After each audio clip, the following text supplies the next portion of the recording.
가라지 비유라는 제목으로 13장 하나님 말씀 증거하겠습니다. 구약의 선지자들은 씨를 뿌리는 상징을 통해서 하나님께서 자기 백성을 다시 세우시고 언약을 회복하여 하나님 나라를 이루실 것을 선포했습니다. 그래서 예수님께서는 씨 뿌리는 비유를 통해 자신이 하나님의 백성들을 다시 모아서 세우고 하나님 나라를 여시는 분이심을 선포하셨습니다. 그러나 씨를 뿌리는 사역은 대부분 실패했습니다. 이것은 당대의 유대인들의 거부를 보여주는 예언, 그림입니다. 그럼에도 불구하고 씨를 뿌리는 사역은 엄청난 결실을 맺는다고 말씀하셨는데, 이것은 주님께서 십자가의 죽음과 부활로 말미암아 이방인들까지도 하나님의 백성들이 되었기 때문입니다. 그리고 그 열매는 사도들을 통해서 더욱 풍성하게 이어졌습니다. 오순절의 성령 강림 이후 사도들은 담대하게 복음을 전했고, 하나님의 말씀은 예루살렘에서 유대와 사마리아를 거쳐 땅끝까지 힘있게 퍼져 나갔습니다. 이처럼 씨 뿌리는 비유는 하나님 나라가 사람들의 거부로 실패하는 것이 아니라 하나님의 계획 가운데 반드시 승리하며 풍성한 결실을 맺는다는 진리를 보여줍니다. 오늘 이제 곡식과 가라지 비유, 예수님께서 말씀하신 이 비유들이 상당히 많은데, 이 비유는 도덕적인 담론이 아니라 구속의 계시이며 거의 항상 예수님의 사역에 관한 것입니다.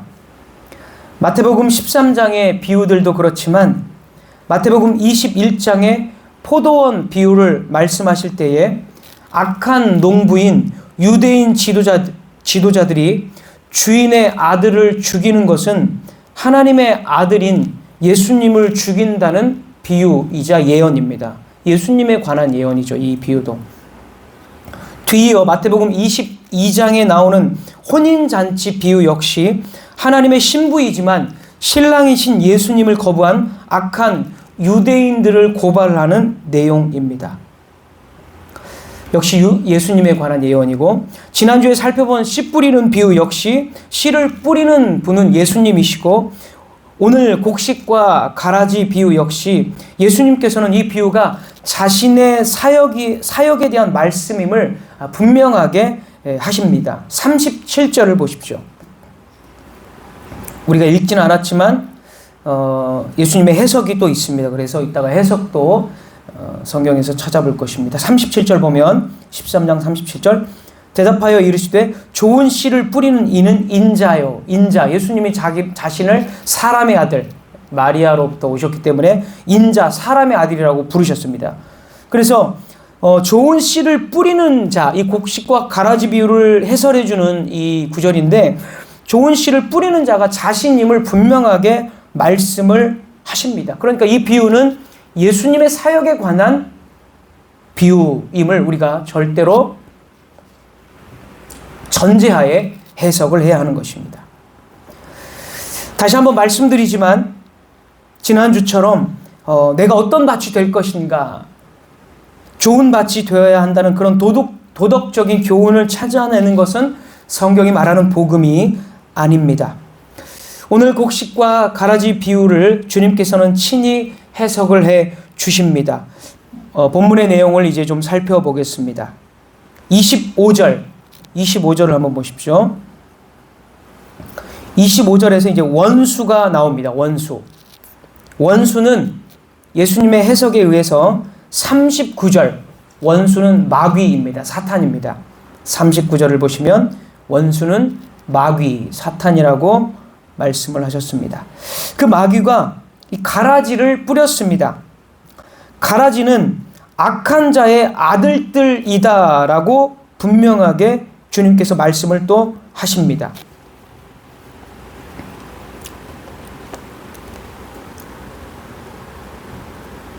(38절입니다) 38절 뒷부분 보면 가라지는 악한 자의 아들들이요, 분명하게 해석을 해 주십니다.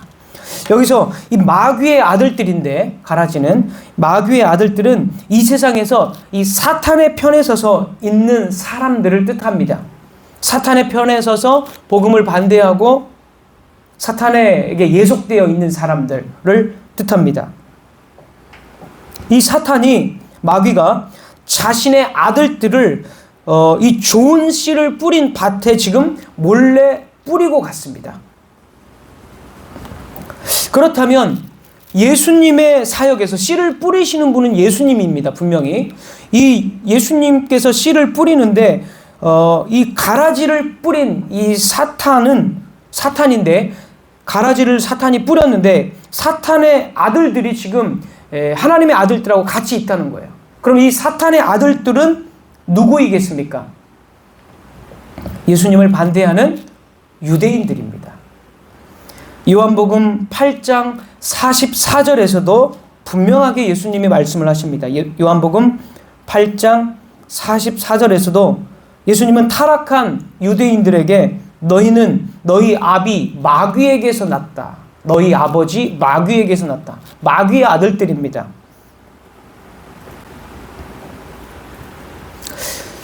그리고 이제 38절 한번 보십시오. 예수님의 해석 13장 38절. 밭은 세상이요 좋은 씨는 천국의 아들들이요. 좋은 씨, 예수님이 뿌린 좋은 씨는 하나님 나라의 아들들, 하나님의 백성들이죠. 쉽게 얘기하면 여기 천국은 하나님 나라입니다. 하나님 나라의 아들들입니다. 그리고 예수님께서 씨를 뿌린다는 것은 자기 백성을 지난주 말씀드린 것 같이 다시 새롭게 하시고 그들을 열매 맺게 하시기 위해서 지금 언약을 갱신하시고 그들을 모으시고 새롭게 하신다는 의미입니다.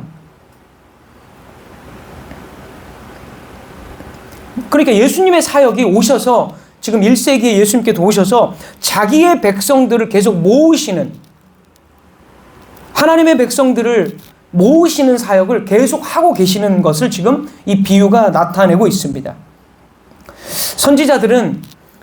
구약의 선지자들은 가나안 땅에서 뽑혀져서 바벨론 포로로 끌려갔던 이스라엘을 하나님께서 다시 가나안 땅에 심으신다는 예언을 굉장히 많이 했습니다. 그 예언을 지난주에 다 살펴봤죠. 몇 군데만. 그 예언이 직접적으로는 바벨론 포로에서 돌아오기 시작한 BC 538년경 1차 포로 귀환, 이때부터 BC 444년경에 3차 포로 귀환으로 이루어진 겁니다. 구약 그 당대에. 그게 다시 심은 거니까. 선지자들은 1차적으로 그것을 예언을 한 겁니다. 바벨론 포로에서 돌아와서 다시 이스라엘 백성들이 가나안 땅에 옮겨지는 것. 그러나 선지자들은 이러한 역사적인 귀환을 넘어서 궁극적으로는 오실 구속자, 즉 메시아께서 자기 백성들을 다시 새롭게 심으실 것을 내다보았습니다. 그 선지자들의 예언으로 예수님께서 지금 이제 오셔서 이 땅에 오셔서 죄와 사망에 포로된 자들을 해방시키시고 새 생명을 주셨으며 그들을 하나님 나라에 심으심으로써, 하나님 나라의 아들들을 심음으로써 선지자들이 구약에 예언했던 그 예언을 궁극적으로 성취한 것입니다. 그 사역을 지금 하고 계시는 거예요. 그런데 사탄은 배교한 유대인들을 통해서 예수님의 사역을 방해했습니다. 그래서 유대인들은 사탄의 아들들이 되어서 예수님의 사역과 하나님의 나라를 계속적으로 방해하고 있다는 계시를 오늘 본문의 비유가 분명하게 지금 말씀을 해주고 있는 것입니다. 그러니까 이 비유도 역시 계시, 그리스도에 대한 계시로 보아야 합니다. 이제 종들은 가라지를 보고 뽑고자 했습니다.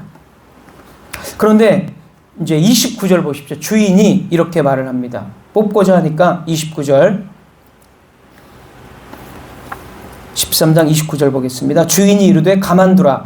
가라지를 뽑다가 곡식까지 뽑을까 염려하노라.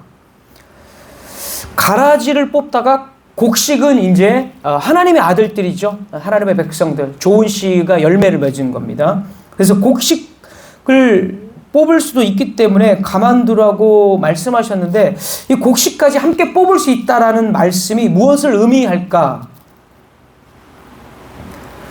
대부분의 유대인들은 예수님을 거부했지만 그래도 유대인들 중에는 하나님의 백성들이 소수 있었습니다. 그래서 당시에는 배교한 유대인들의 사회 속에 믿는 유대인들이 모두 이 동일한 공동체 속에서 함께 살아가고 있었습니다. 따라서 유대인 공동체를 지금 이 가라지는 유대인들이기 때문에 이 유대인 공동체에 하나님의 그 제거하는 작업, 일종의 어떤 심판과 재난이죠. 이 재난이 임한다면 하나님의 유대인 속에 섞여 있는 소수의 남은 유대인들, 남은 자라고 하죠. 이 구약에서는 뭐 이사야 같은 경우 하나님의 남아있는 백성들, 남은 자라고 하죠. 남아있는 소수의 믿는 유대인들까지도 그 재난에 노출되고 피해를 입을 수가 있습니다. 또한 예수님의 부활과 승천 이후에도 하나님께서는 복음을 통해서 유대인들 가운데에서도 계속적으로 자기 백성이 있기 때문에 계속적으로 유대인들 속에서도 자기 백성을 불러내셨습니다.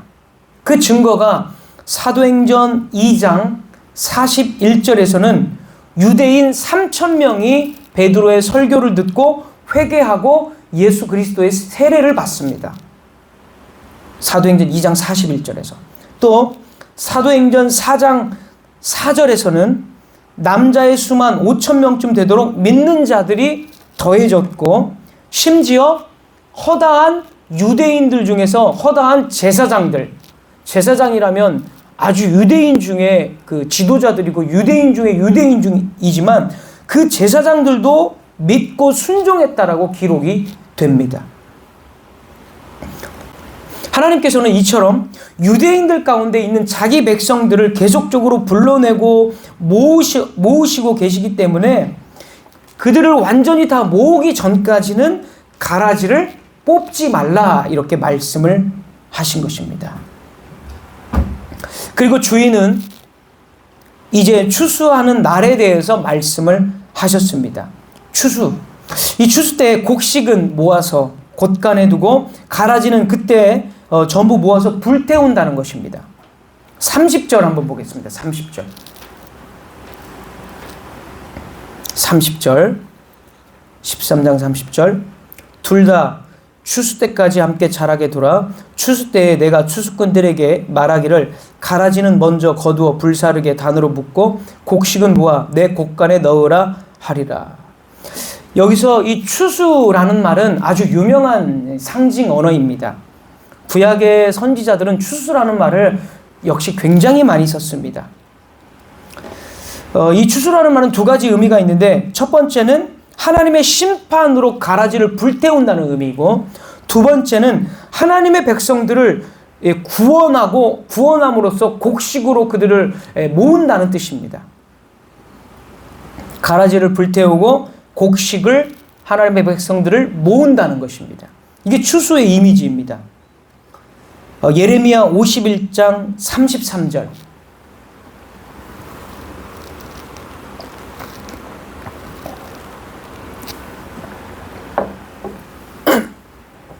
예레미야 51장 33절. 만군의 여호와 이스라엘의 하나님께서 이와 같이 말씀하시되 딸 바벨론은 때가 이른 타작마당과 같은지라 멀지 않아 추수 때가 이르리라 하시도다. 여기서 딸 바벨론은 이제 바벨론의 도시들을 말하는 건데, 이 바벨론을 심판하시겠다라는 말을 타작마당은 타작하는 거죠. 곡식을 걸러내고 가라지를 이렇게 가려내는 거죠. 그리고 추수 때가 이르리라, 심판하시겠다라는 말씀을 타작과 추수라고 말씀을 하십니다. 미가서 4장 12절. 미가서 4장 12절.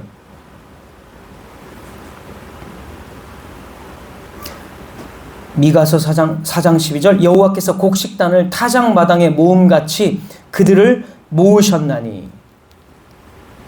여기서 이제 타작마당에 모으는 겁니다. 여기서의 문맥은 그들은 앞에 구절을 보면 이방 민족들을 모아서 타작마당에 모아서 다 심판하시겠다는 뜻입니다. 역시 추수가 심판의 이미지고, 가라지들을 모아서 그리고 이제 신약의 세례 요한도 같은 말을 합니다. 마태복음 3장 12절.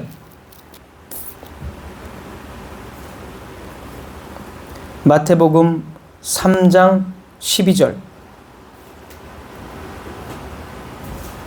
손에 키를 들고, 키는 가라지를 이렇게 골라내는 그 농업할 때 그거죠. 키. 손에 키를 들고 자기의 타작마당을 정하게 하사 알곡은 모아 곡간에 들이고 쭉정이는 꺼지지 않는 불에 태우시리라. 세례 요한은 지금 예수님의 사역을 소개하는 지금 구절이 이 세례 요한의 지금 3장 12절 말씀인데, 세례 요한은 예수님의 사역을 쭉정이를 골라서 불태우고 알곡을 곡간에 모으시는 분으로서 분명하게 말합니다. 사실 마태복음 지금 읽어드린 3장 12절이 정확히 오늘 본문과 같은 말씀이죠. 그러니까 추수는 구약 때부터 가라지를 다 불태우고 곡식들을 모으는 이 두 가지의 의미를 가지고 있습니다. 하나는 알곡은 모아서 구원하는 이미지고, 가라지는 불태우는 심판의 이미지가 추수에 들어 있습니다. 그리고 이제 하나님께서는 이 주인은 추수꾼으로 천사들을 보낸다라고 말씀을 하십니다. 39절 끝에 보면 39절 끝에 보면 추수꾼은 천사들이다 이렇게 나옵니다. 구약에서 천사들은 항상 하나님의 심판을 집행하는 그런 그 존재들이었습니다. 하나님께서 심판의 주권자이시지만 그 심판을 실행하실 때는 천사들을 보내어서 그 뜻을 수행하도록 하셨습니다. 예를 들어서 소돔과 고모라를 심판하실 때 천사를 보내셔서 심판하시고, 히스기 왕 시대에도 아수르 군대가 예루살렘을 포위했을 때에 여호와의 사자가 이제 천사죠.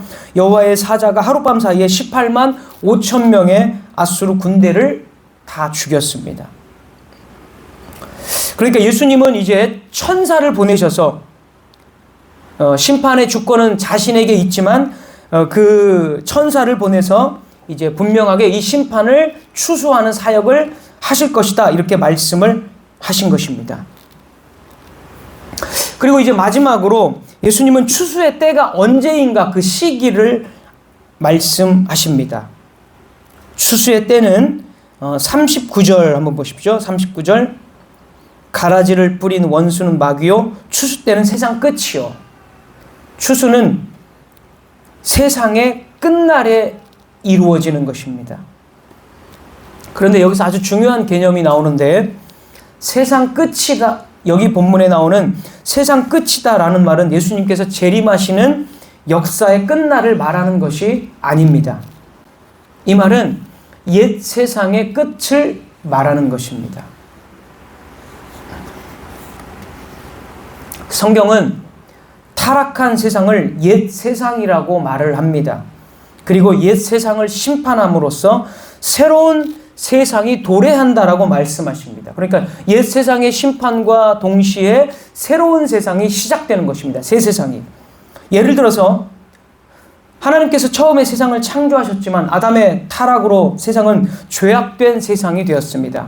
창세기 6장에서는 이제 죄악이 너무나도 관영했기 때문에 하나님께서는 이 타락한 세상을 홍수로 심판하시겠다라고 말씀을 하십니다. 그런데 이 구약 성경의 이 말씀을 신약 성경의 베드로가 어떻게 말하는지를 한번 보십시오. 베드로후서 2장 5절입니다. 베드로후서 2장 5절.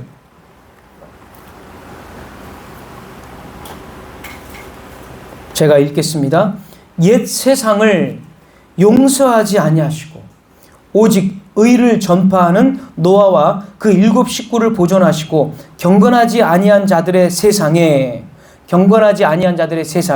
홍수를 내리셨으며, 옛 세상이 분명하게 홍수 이전에 타락한 세상, 불경건한 자들의 세상을 옛 세상이라고 분명하게 말하고 있습니다. 그리고 홍수 이후의 세상은 새로운 세상이 되는 것입니다. 실제로 창세기에 이제 홍수가 끝난 이후의 세상을 창세기 9장부터는 이제 8장인가요? 9장인가요? 아무튼 그 홍수 이후에 노아가 이제 이 물이 다 마르고 나왔을 때 그 세상을 새로운 세상으로 묘사를 합니다. 어떻게 그렇게 묘사를 하냐면 창세기 1장 창조 때처럼 창세기 그 홍수 이후를 묘사를 해요. 그러니까 홍수 이전의 세상은 옛 세상이고 심판당했고 노아로부터 시작된 이 세상을 새로운 세상이라고 말을 하는데 그 묘사를 창세기 1장의 창조와 같은 언어로 말을 해요. 나중에 제가 시간 되면 뭐 증거를 하겠지만 이게 성경의 관점이라는 거. 그래서 홍수 이전은 옛 세상이고 홍수 이후에 노아와 함께 시작된 세상은 새로운 세상이 된 것입니다. 성경에서는 이렇게 옛 세상과 새 세상이 자주 반복되고 성경 전체를 지배하는 관점 중에 하나가 옛 세상에 대한 심판과 더불어 도래하는 새 세상입니다. 광야에서 이스라엘 백성들의 부모 세대가 불순종해서 죽는 것은 옛 세상의 끝남을 의미합니다. 그리고 자녀 세대들이 새로운 백성들이 가나안 땅에 들어가는 것은 새로운 세상에서의 삶을 상징하는 것입니다.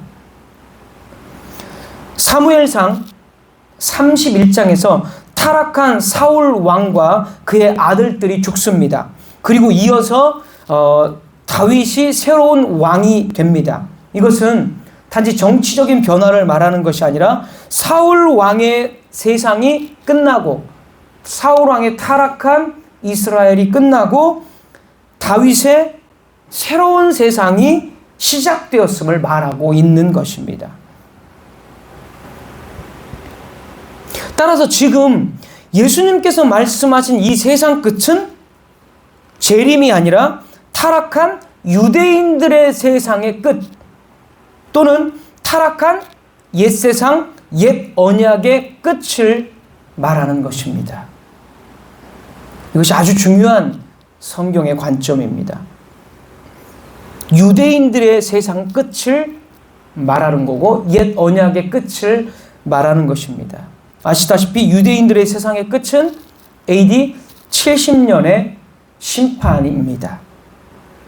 그러므로 AD 70년이 옛 세상의 끝, 유대인들의 세상의 끝, 옛 언약의 끝이고 그와 더불어 새로운 세상의 도래입니다.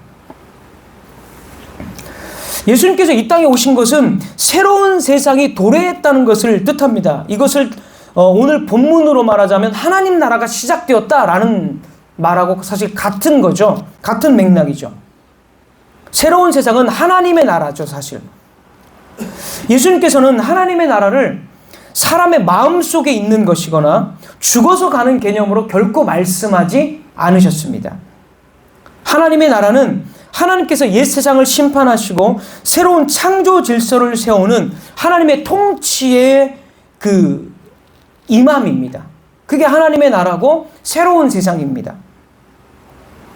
1세기 당시 유대 사회는 성전을 중심으로 한 옛 언약 체제 아래 있었지만 그 체제는 이미 심각하게 타락 가운데 있었습니다. 예수님께서는 그들을 향해서 회개를 선포하시며 하나님 나라가 가까이 왔다. 제일 먼저 이 말씀을 하셨죠. 다시 말하면 이 말씀은 옛 세상이 지금 이제 끝나가고 새로운 세상이 도래하기 시작했다. 이 말과 같은 말이 되는 것입니다. 그래서 예수님 자신이 바로 새로운 세상의 시작이셨습니다. 예수님 안에서 새 창조가 시작되었고 새 언약이 세워졌으며 참된 성전과 참된 이스라엘이 나타났습니다. 그런데 예수님의 사역 가운데 이런 것이 이제 나타났는데 옛 세상은 즉시 끝나거나 즉시 심판당하지 않았습니다. 유예 기간이 있었습니다. 유예 기간. 옛 세상의 끝을 분명히 예수님께서 말씀을 하셨지만 그 끝나기까지의 그 유예 기간이 있었다는 것이죠. 자, 창세기 6장에서 타락한 옛 세상을 심판하실 때, 홍수로 이제 심판하실 때 하나님은 심판을 유예하시는 시간 120년을 말씀하셨습니다. 창세기 6장 3절입니다. 창세기 6장 3절.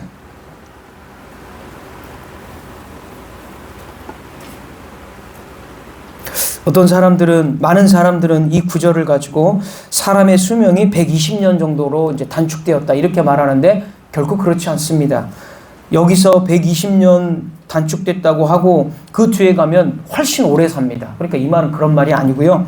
유예 기간을 말하는 것입니다. 창세기 6장 3절 여호와께서 이르시되 나의 영이 영원히 사람과 함께하지 아니하리니 이는 그들이 육신이 됨이라. 그러나 그들의 날은 120년이 되리라 하시니라. 그러니까 이들이 너무 육신적으로 타락한 가운데 있으니까 성령이 떠나겠다 이 말이죠. 그리고 그들의 날은 120년이 된다는 것은 120년의 시간의 유예 기간을 주고 홍수로 심판을 하시겠다는 말입니다. 그러니까 노아에게 480년의 그 홍수 심판을 예고하신 거죠. 그리고 나서 이제 600년에 노아가 600세에 홍수가 내려졌으니까. 자, 그래서 이 120년의 시간은 하나님께서 오래 참으심 가운데 그래도 노아를 통해서, 노아가 이제 당대의 선지자니까 노아를 통해서 언약이 맺어지는 거니까 노아의 방주에 탑승할 수 있도록 회개할 수 있는 유예의 시간을 주신 것입니다. 그리고 그 기간이 끝난 후에 말씀대로 홍수 심판이 이루어졌습니다. 마찬가지로 예수님께서는 복음을 전하기 시작한 AD 30년부터 유대인들의 세상 끝인 AD 70년까지 이 40년의 기간이 유대인들에게 주시는 심판의 유예 기간, 즉 회개의 기회를 주는 시간입니다. 이 기간 동안 예수님과 사도들은 복음을 전하며 이스라엘 백성들에게 먼저는 유대인들에게 이 말씀을 하시잖아요. 먼저는 유대인들에게 끊임없이 회개하고 주님께로 돌아오기를 촉구했습니다. 그래서 하나님께서는 29절에 우리 본문 다시 29절 보면 심판하는 추수 때가 아직 아니기 때문에 가라지를 가만두라라고도 말씀을 하신 것입니다. 예수님의 말씀대로 유대인들의 세상 옛 언약의 질서는 AD 70년에 끝났습니다. 주님께서는 천사들을 추수꾼으로 보내셨고 그 심판은 역사 속에서는 이제 이 로마 군대를 통해서 이루어졌습니다. 로마 군대는 예루살렘을 완전히 포위한 후 성 안으로 진입하여서 성전을 불태우고 도시를 철저하게 파괴했습니다.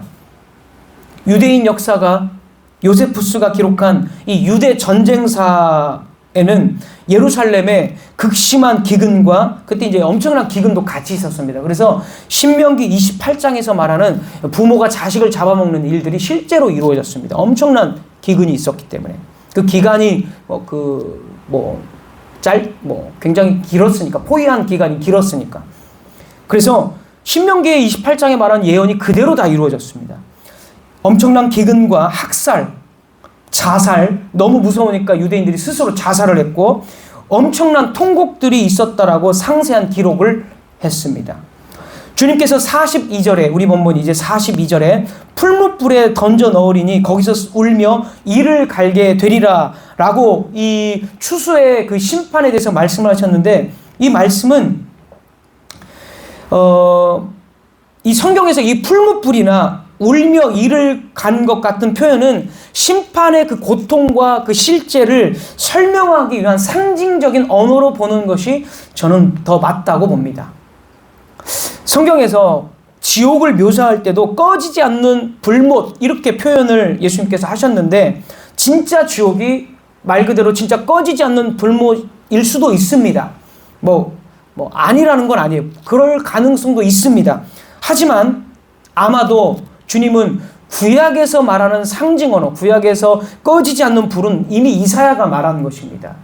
그래서 구약에서 말하는 그 상징 언어를 가지고 오셔서 이 불은 하나님의 엄청난 진노와 심판의 혹독함을 묘사하는 언어가 불입니다. 아마 그런 상징 언어로 예수님도 말씀을 하셨을 것입니다.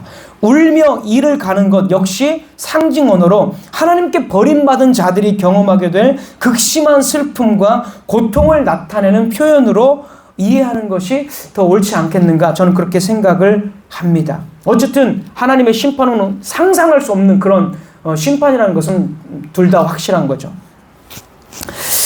이렇게 가라지 비유는 정확하게 예수님의 사역에 대한 것, 그리고 유대인들의 1세기 당대의 유대인들에 대한 계시로 이해해야 합니다. 당시 유대 사회에는 하나님께 속한 자들과 그렇지 않은 자들이 있었고, 하나님께서는 복음을 통해서 그 가운데 자기 백성들을 계속 불러내고 계셨습니다. 제자들은 예수님의 이 말씀을 기억하고 오순절에 성령이 오신 뒤 복음을 전파함으로 하나님의 백성들을 모으는 일에 사력을 다했습니다. 제자들은 추수의 날이 임박했다는 것을 알고 있었습니다. 그래서 신약 성경의 사도들이 기록한 신약 성경을 보면 추수, 이 유대인들의 세상의 끝이 임박했다는 것을 이 사도들이 알고 그런 것을 암시하는 구절들이 엄청나게 많습니다. 몇 개만 제가 말씀드리면 야고보서 5장 7절에서 9절입니다. 사도들은 AD 70년이라는 정확한 날짜는 알지 못했지만 그 유대인들의 세상의 끝이 곧 임박했다라는 사실은 사도들은 다 알고 있었습니다. 모든 서신서에 사실 거의 다 나옵니다. 야고보서 5장 7절에서 9절, 그러므로 형제들아 주께서 강림하시기까지 길이 참으라. 보라, 농부가 땅에서 나는 귀한 열매를 바라고 길이 참아 이른 비와 늦은 비를 기다리나니, 여기서도 이제 추수 이미지 가져오는 거죠. 8절, 너희도 길이 참고 마음을 굳건하게 하라. 주의 강림이 가까우니라. 여기서 주의 강림, 주님이 오신다는 거거든요. 근데 주의 강림이 가깝다고 합니다. 이게 재림의 말씀이 아닙니다. 재림의 말씀이 아니라 임박한 주님의 오심, 주님께서 진짜로 유대인들을 심판하시기 위해서 오신다는 것을 주의 강림이 가깝다 이렇게 표현을 한 것입니다. 9절도 보십시오. 형제들아 서로 원망하지 말라. 그리하여야 심판을 면하리라. 보라, 심판주가 문 밖에 서 계시니라. 재림이라면 이거 문 밖이라고 할 수가 없어요. 문 밖이라는 건 임박했다는 것을 이 사도들이 너무나도 분명하게 알고 있었기 때문에 지금 유대인들에게 임할 그 환란을 말하는 것이고, 추수의 그 AD 70년을 말하는 것이고, 이때에 이 유대인 성도들이 또 있고 이방인 성도들도 있기 때문에 그 엄청난 재앙 가운데 흔들리지 말라고 지금 임박했다. 너희들 지금 서로 뭐라고 말합니까? 원망하지 말고 마음을 굳건하게 하라. 이렇게 권면하는 거예요. 이것을 재림의 관점으로 보면 왜 이렇게 말씀을 했을까? 재림으로 말하면 이 구절을 재림으로 해석을 해버리면 1세기 지금 임박한 심판이 이제 진짜 몇 년 안 남았는데 왜 여기서 재림을 말하고 있을까? 맞지가 않아요. 그리고 재림을 말했더라면 이 재림의 말씀을 1세기 당대에서는 사실 크게 와닿는 위로가 아닙니다. 재림은 사실 지금 2000년이 지난 이후에도 아직 안 이루어졌기 때문에 임박했다고 볼 수가 없는 거예요. 히브리서 10장 25절도 마찬가지입니다. 히브리서 10장 25절, 모이기를 패하는 어떤 사람들의 습관과 같이 하지 말고 오직 권하여 그날이 가까움을 볼수록 더욱 그리하자. 그날 재림이 아닙니다. AD 70년에 유대인 심판을 말하는 것입니다. 히브리서는 특히 유대교에서 기독교로 개종한 유대인 신자가 특히 또 있었습니다. 그래서 그날이 가까우니까 더욱 서로 권면하고 서로 예배 가운데 함께 모이자 이렇게 말하는 거예요. 로마서 13장 11절 12절도 마찬가지입니다. 또한 너희가 이 시기를 알거니와, 성도들도 임박했다는 것을 알고 있었어요. 너희가 이 시기를 알거니와 자다가 깰 때가 벌써 되었으니 이는 이제 우리의 구원이 처음 믿을 때보다 가까웠습니다. 자, 깰 때가 되었고 구원이 처음 믿을 때보다 가까웠어요. 왜냐하면 성도들은 지금 유대인들에게 엄청난 핍박을 받고 있었어요. 그러니까 여기서 바울이 말하는 구원은 유대인들의 핍박에서 벗어나는 일이 이제 가까웠다. 왜냐하면 유대인 심판은 AD 70년에 이루어질 거니까. 그 말씀입니다. 이 말씀이.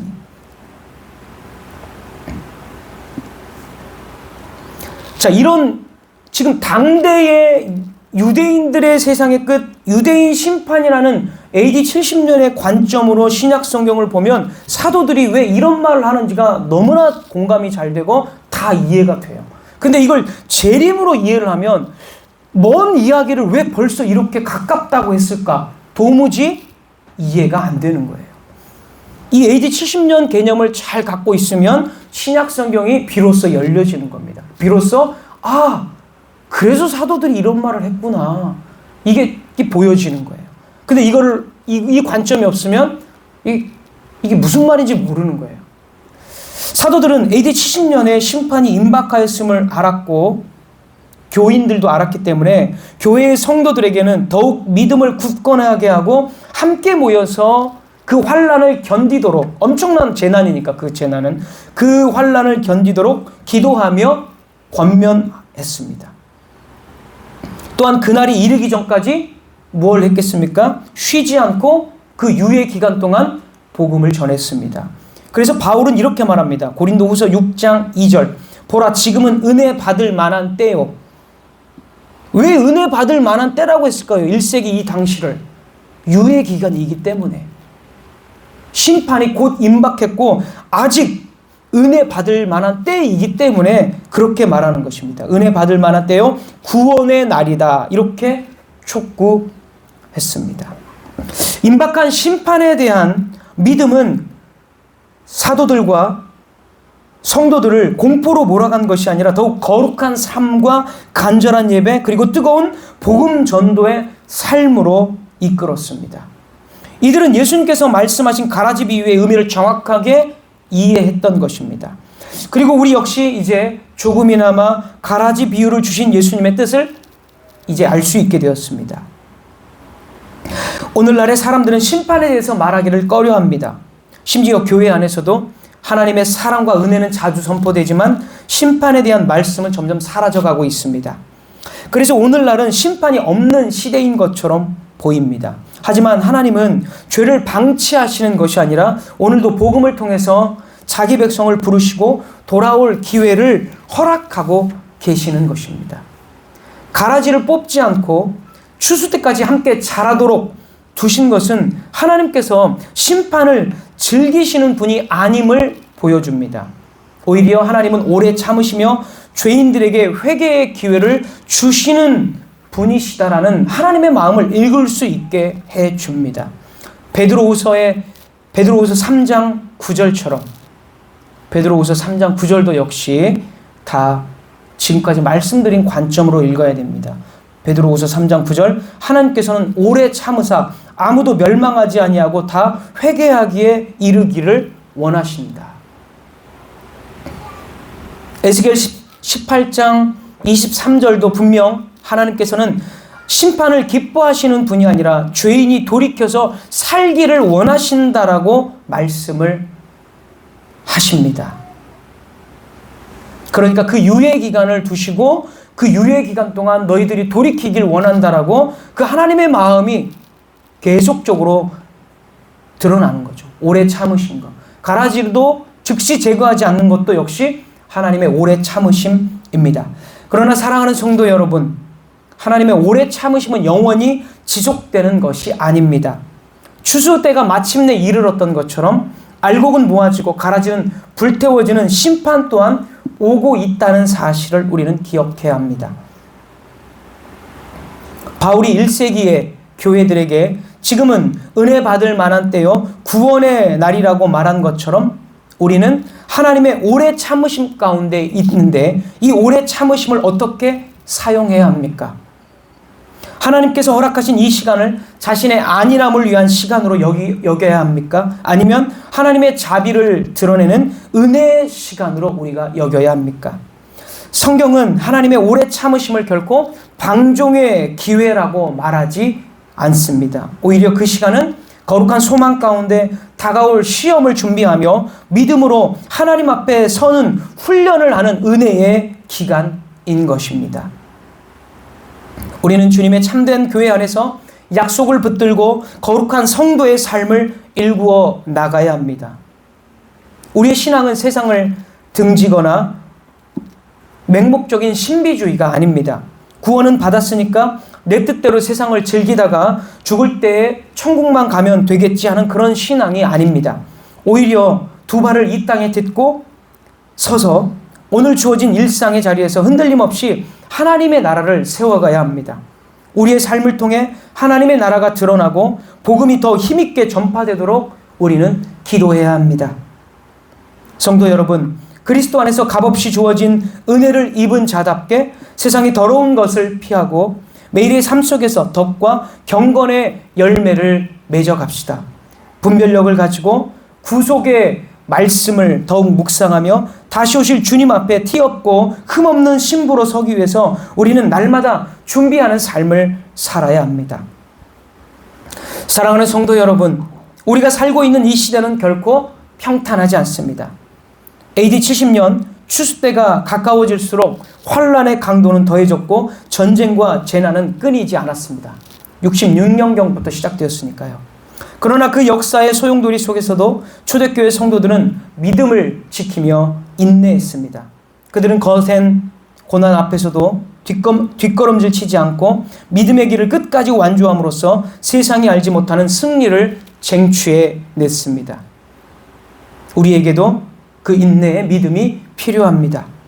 앞으로 더 큰 시험과 환란이 우리를 흔들려고 할 것이며 그 거센 파도를 견디지 못하고 믿음의 길을 떠나는 이들도 분명 생겨날 것입니다. 날마다 깨어 준비하지 않는 사람은 가벼운 가라지처럼 바람이 한번 훅 불 때 휩쓸려 갈 것입니다. 그러니까 우리가 이 하나님의 오래 참으심 가운데 있는 것을 안일하게 생각하거나 전혀 깨어있지 않고 준비하지 않는다면 어느 누구도 하나님께서 바람을 일으키실 때에 그 심판을 피해 나갈 수가 없는 것입니다. 가라지처럼 신앙이 아닌 다른 외적인 걸 붙잡고 가벼운 얄팍한 믿음, 얄팍하게 예수 그리스도를 따르고 있는 사람이라면 분명 바람과 함께 휩쓸려 갈 것입니다. 우리는 그렇게 될 수 있다는 경고를 듣고 더욱 깊이 오늘 말씀을 붙들어야 합니다. 말씀을 맺겠습니다. 우리에게 허락된 이 은혜의 시간을 서로를 향한 사랑과 격려로 채워갑시다. 흔들리는 형제 자매의 손을 굳게 잡고 다시 오실 주님을 향해 끝까지 함께 달려가는 승리의 공동체가 되기를 간절히 소망합니다. 기도하겠습니다. 하나님 아버지, 1세기의 사도들과 성도들이 주님의 이 말씀을 바르게 이해하고